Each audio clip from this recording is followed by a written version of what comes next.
И вот, спустя 5 лет, вновь захват мира за Люксембург в Hearts of Iron 4. Играем мы на самой последней версии на данный момент со всеми DLC. И, конечно же, с режимом Iron Man. Я сделал опрос, и многим зашла идея обновить это прохождение, посмотреть его в новых реалиях, как будут сильно сказываться новые механики и к чему это в итоге приведет. Да и вдобавок ко всему, другие ролики захвата мира за Люксембург уже морально устарели. И вдобавок к этому здесь использовался мод на быстрое оправдание войны, здесь использовался так называемый обуз, где ты размещаешь войска на территории своего союзника, а потом выходишь из альянса и банально быстро его захватываешь. Так что свежих и хороших захватов мира за люкс нет, так что давайте сделаем и посмотрим, что нас будет ждать. И у меня тут к вам вопрос. Знаете, какой самый важный девайс для игры в Хойку?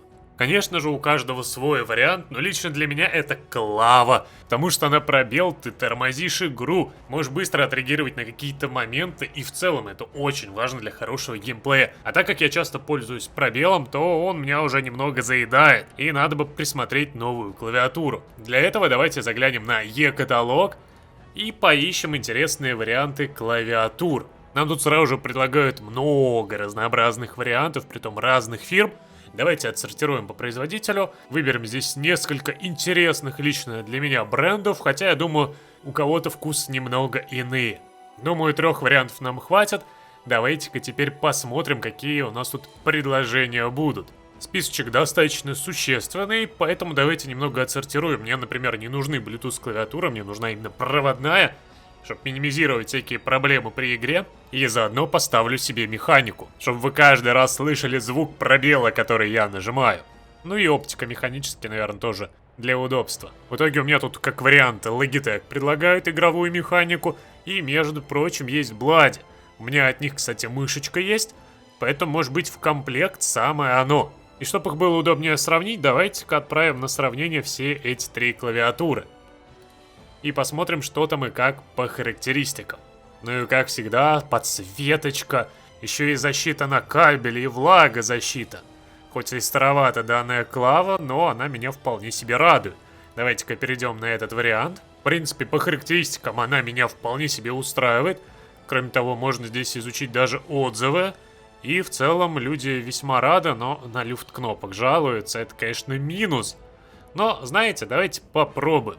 Посмотрим здесь, что по ценам вообще. Здесь предлагают нам разные магазины. И как видите, цена разнится очень сильно от 4000 до 12 аж. Давайте на сравнение цен посмотрим, где тут более-менее дешево. И по рейтингу магазинчик, чтобы был хороший. Ну вот, в целом немало вариантов за 4 с небольшим. Так что вот так вот несложно, я подобрал себе новую клаву, чтобы продолжать вас радовать контентом. Но если вам захочется найти новый игровой девайс или же комплектующие для ПК, то заглядывайте на e-каталог по моей ссылке в описании и подбирайте себе обновку. Стартую я с исследования ВДВшников и тяжелых истребителей. Они нам понадобятся, чтобы высадиться и захватить Нидерланды, которые станут нашим первым плацдармом, а также позволят забрать под свой контроль Ост-Индию, от которой мы получим немало ресурсов. И тем самым сможем сформировать дивизии для будущего захвата Бельгии, Франции и Британии. По фокусам же я сразу же ухожу в развитие политики, и как только политика будет, беру себе фашиста-демагога, ибо нам важно как можно быстрее уйти в другую идеологию. Здесь для вас небольшой советик, если вы захотите повторить данный путь и сами покорить мир за люкс. Во-первых, докачивайте до 40% поддержку фашизма.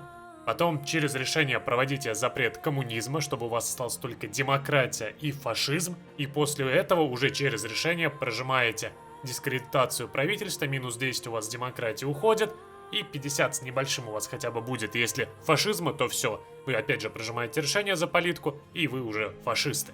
Ну а по фокусам, пока все это добро выполняется, естественно, надо упирать в развитие вооружений, ибо вам надо будет накопить немного пехотки, а также настроить транспортные самолеты и истребители. Я настроил всего 2 транспортных самолета, этого вполне себе хватило, а потом просто упирал в истребители. Партию на фашистскую я сменил в мае 1937 года, как раз тем самым путем, о котором говорил ранее, и после этого сразу же начал оправдание войны на Нидерланды и кинул потом оправдание войны на Бельгию. На самом деле смысла в этом особого нет, потому что с Нидерландами еще все удается и выходит хорошо, а уже к моменту, когда ты начинаешь воевать с Бельгией, напряжение пересекает 25%, поэтому на нее напасть все равно не выйдет. Можете здесь не тратить политику, сэкономить ее и пустить на более важные вещи. По кабинету же министров я тут еще брал политика на прирост политики, рабочую лошадку, и командующего, который бустит прирост армейского опыта. Ибо нам с вами надо будет создать шаблон в одну парашютную дивизию. Просто берете, создаете именно, начинаете новый, добавляете в пустой единичку вот как раз парашютистов, и за 5 опыта у вас все готово. Я таких сделал 5 дивизий, и потом спокойненько раскидал на основные города Нидерландов: Амстердам, Роттердам, Гаагу, Утрехт и Бреду. В итоге к февралю 1938 года я был полностью готов, разместил самолеты, разместил свои войска, и понятное дело, чтобы самолеты разместить, вам перед этим надо было построить хотя бы один уровень аэродрома в Люксембурге. Собственно, со стартового строительства я как раз построил себе одну инфраструктуру.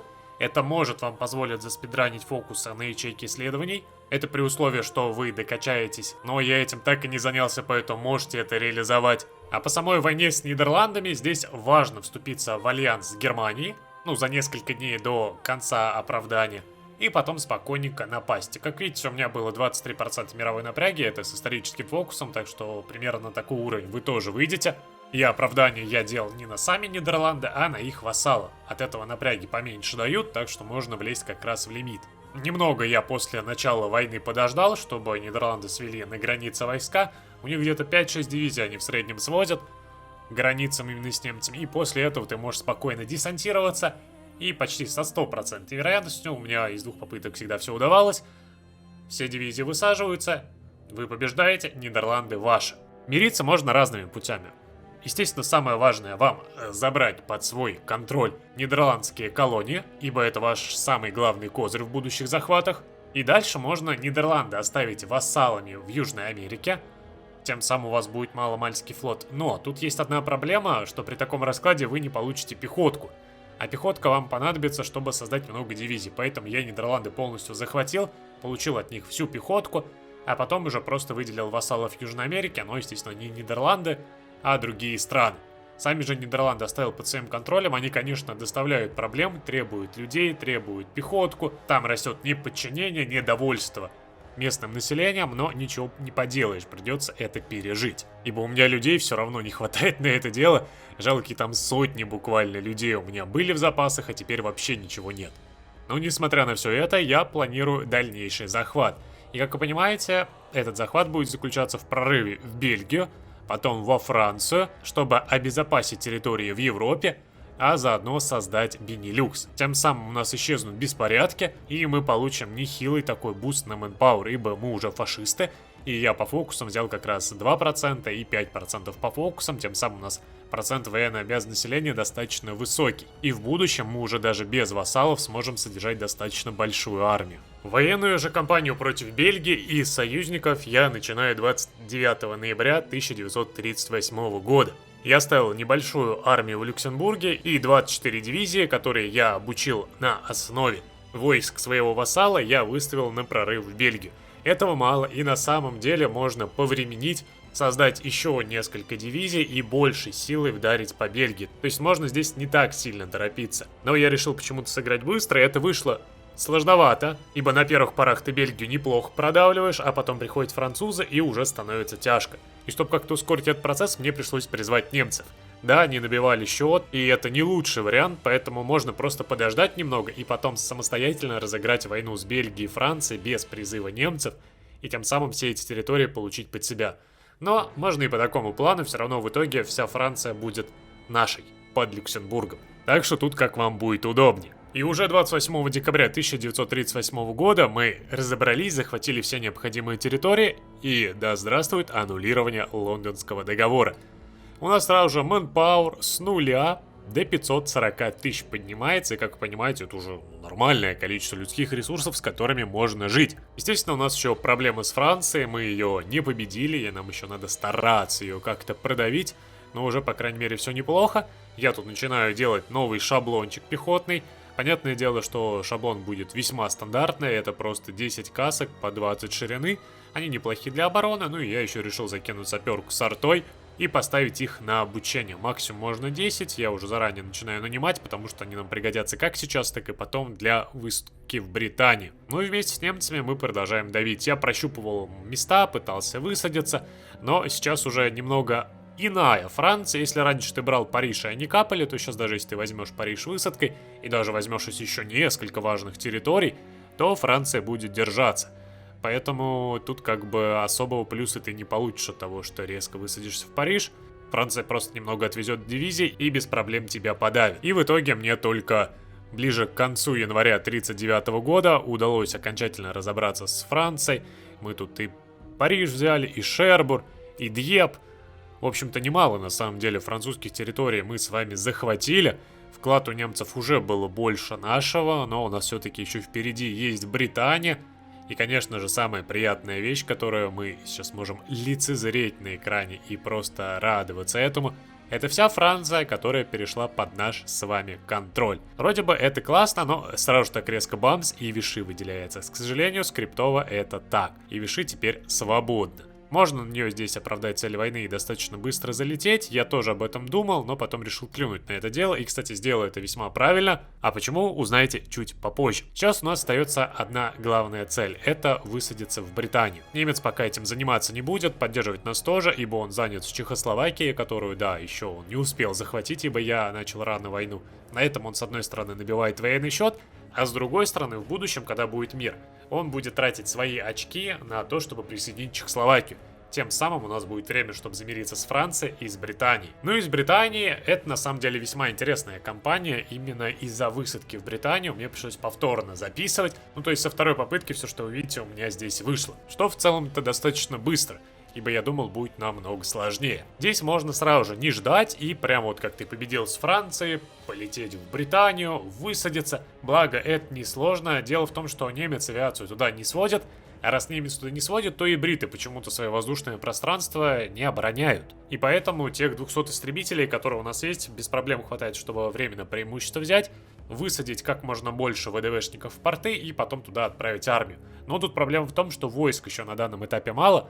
23 дивизии у меня осталось после военных действий, основных вот от вассала, и десяточка еще нанята. Этого мало, поэтому я во второй попытке решил немного подождать, скопить побольше армий. Кроме того, мне повезло, что немец со временем мне прислал экспедиционные войска, отдал мне их под свое управление. Я их сначала поставил на оборону портов, а потом даже использовал в атаке на Британию. Также для того, чтобы упростить ситуацию, я решил все французские территории, которые я захватил, передать под контроль Германии. Спросите, почему? А дело на самом деле простое. Просто эти территории жрут очень много пехотки, а мне пехотка нужна на новые войска. Все равно никак это не влияет на итоговый вклад в войну, поэтому я все отдал немцам. Кроме того, ту промку, ну то количество военных заводов, которые мы имеем с французских территорий, не перекроет то количество пехотки, которое мы тратим на их содержание. И в итоге лишь к 13 апреля 1939 года я начал чертить высадки для наших ВДВшников во все основные порты, притом я старался раскидывать не просто вот по одному побережью, а в разные точки, тем самым отвлекая вражеские войска, рассредотачивая их, чтобы у нас было время перевести туда другие наши основные силы и закрепиться. Раньше, кстати, Британию было захватить весьма легко, то есть она держала у себя на родине мало войск. Сейчас это изменилось, она держит там намного больше войск. Кстати, бои в Африке шли активные, но у нее было там не так уж и много дивизий. Так что, да, это усложнило немного ситуацию, но несмотря на это, с потерями, конечно же, немало все-таки люксембургских солдат там полегло, ВДВшников, которые пытались все это дело сделать, но они заняли первые плацдармы, и я сразу же начал отправлять туда свою армаду. У меня было две армии по 24 дивизии, и другая армия, где-то примерно там десяточка у меня тоже была дивизий пехотных нормальных и десяточка ВДВшников. То есть уже такая существенная армада, которая может зарешать. Ну и вдобавок, да, 34 дивизии немецких, которые он мне прислал. Большей частью я их оставлю на обороне портов, но потом все равно частично приведу. Атаковать я ими буду мало, я боялся, что это вроде как должно вносить вклад именно в войну со стороны немцев, поэтому я просто их на обороне держал, чтобы меня бриты просто не контратаковали и не задерживали. В итоге в те основные порты, которые у меня появились, я сразу же отправил войска. Притом я отправил специально понемногу, то есть где-то 10 туда, 12 туда, то есть чтобы у меня везде было такой, ну, небольшая группировка войск, ибо я не знал, куда Британия сведет большую часть войск и хотел ее рассредоточить. Ибо если она станет одной линией, даже там по 3 дивизии всего-навсего в пробке, то пробить будет сложно, потому что это ее родные территории, а у нас с вами обычная пехота, которая, как вы понимаете, пробивает весьма слабо. Но благо мне удалось более-менее высадиться, занять плацдарм и постепенненько начать атаку под Лондоном. Кстати, здесь я решил не брать Лондон, окружить его спокойненько. И нет, это не ради обуза, что организация уменьшается у противника, это уже не работает. Я оставил это для того, чтобы он новые войска мог размещать только в Лондоне, и мы войсками, которые окружают этот Лондон, эти войска выбивали, но сам Лондон не захватывали. Тем самым у нас рос вклад в войну, ибо мы уничтожали вражеские дивизии, и это позволило мне немного приподнять уровень вклада в войну, ибо он был где-то на районе 30 с небольшим и ближе к 40, а закончил я всю военную кампанию уже 40 с лишним. То есть я просто на все спокойненько так перебил немцев, благодаря тому, что выбивал всех британцев, которые десантировались в Лондон и пытались как-то спасти. А так, в это время все вполне себе неплохо у нас шло. Британия, мне удалось взять плацдарм и, естественно, расширить его. Я где-то руками, где-то на автоплане атаковал, выбивал бритов. Кроме того, я местами ставил войска на порты. Это стоит иногда делать. Усердствовать тоже с этим не стоит, но бриты порой могут вам высадку в тыл сделать, и вам придется в итоге туда-туда время тратить. Поэтому я решил все-таки подстраховаться. Естественно, когда такая уже армада собрана, а не всего-навсего 20 небольшим дивизий, если бы мы полетели сразу же, бриты сламываются. Притом я все, кроме Лондона, захватил, дошел уже до севера. И знаешь, зачем внимательно следил? Затем, когда немец пойдет на Польшу. Ну, Данская ли война возьмет. И я в итоге лишь в последние денечки, когда уже был готов Данская ли война поражать, захватил Лондон. Да, можно было подождать, он бы тогда ворвался в Польшу, захватил Польшу, там бы вклад внес. Можно было бы по миру, может быть, выйти в плюс, но я решил не рисковать и закончить военную кампанию именно на данном этапе. Когда еще Польша жива, немец на нее не напал. Ну, по итогу, 11 июня 1939 года мир, Лондон наш. И, как видите, у нас достаточно большой уровень вклада. То есть у нас почти 1350 очков, в то время как у немцев 870, у итальянцев 500. То есть за нами первенство. И, как вы понимаете, я сразу же решил заиметь вассалов. Францию свободную я сделал вассалом в Эльзасе и Лотарингии, чтобы немец туда даже не задумал влезть. Также захватил у Бельгии Валлонию и сделал бритов вассалом в одной территории. Для того, чтобы это организовать, надо просто захватить все другие территории, оставить только одну не захваченной, на ней выделить марионетку, а потом отменить захват других территорий. И тем самым у тебя вассал будет именно в той территории, которую ты последнюю незахваченную оставил. Кто-то это знает, кто-то нет, поэтому, может быть, кому-то это пригодится. Ну и в итоге через вассалов я спокойненько захватывал земли. Мне здесь повезло полностью забрать под свой контроль Францию, но вот с бритами, к сожалению, не все так гладко. Немец территорию Шотландии смог забрать под свой контроль. Правда, и я тоже вполне себе хорошо все это добро закончил. Бельгия наша, Франция наша. Кроме того, я завассалил британскую Индию и британскую Малайю. В итоге наш Лео Бельгикус стал достаточно грозной мировой силой. У нас Франция под вассалитетом. И там Петен, и другая Франция, Вишистская, там тоже Петен под властью. Ну и все, теперь у нас с вами мир, у нас с вами есть промышленность, у нас с вами есть вассалы, у нас есть людские ресурсы и возможность для дальнейшего расширения. Здесь несколько путей. Я сначала думал пойти и захватить Виши, но хорошо, что я это не сделал, потому что спустя день-два буквально после вот этого мира Вишистская Франция объединяется с моей вассальной Францией. Видимо, это какой-то скрипт, я просто никогда с таким не сталкивался, я был весьма удивлен. То есть бамц, вся Франция опять наша. Это весьма меня порадовало, ибо с Францией мы получим и людей, и все-таки она сможет мало-мальски создавать сама дивизии, промку раскачивать, что будет удобно. Ну а как я дальше пойду в захват, это уже вопрос. Здесь много разнообразных путей. Можно и на Испанию пойти. Можно и добить остатки союзников, которые остались в Канаде, в Южной Африке и в Австралии с Новой Зеландией. Можно и еще какие-нибудь необычные выставки придумать. Но я хочу занять плацдарм в Америке. Ну, через Канаду, скорее всего. Потом зарубиться с американцами, сделать их своими вассалами, а потом набрать массу и взять главенство над альянсом Ось, чтобы потом спокойненько выгнать оттуда немцев и вместе с итальянцами вдарить по дяде Аде. Да, немного повторить то самое, что было в прошлом прохождении за Люксембург. В итоге вот такая вот у нас с вами первая серия.